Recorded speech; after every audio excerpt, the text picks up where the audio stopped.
আজ সকালে গিয়েছিলাম বাস স্ট্যান্ড।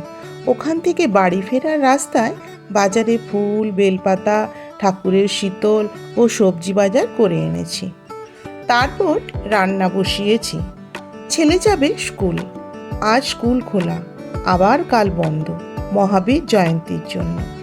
যাই হোক, ছেলে খাওয়া দাওয়া সেরে স্কুল যাওয়ার জন্য বেরিয়ে গেল। ও বেরিয়ে যেতেই কয়েকটা কাচা ছিল আমার। কয়েকদিন কাচা হয়নি, অনেক জমা হয়ে গেছে। এতগুলো কাচতে পারবো না, তাই কয়েকটা কেচেছি। সেগুলো কেচে মেলে দিয়েছি।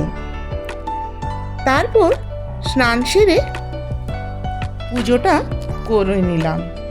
কাল চৈত্র মাসে ৩য় মঙ্গলবার মাদপুরের মা মনসা মন্দিরে বাৎসরিক পুজো হবে।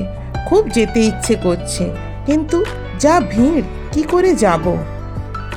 পশ্চিমবঙ্গের দ্বিতীয় বৃহৎ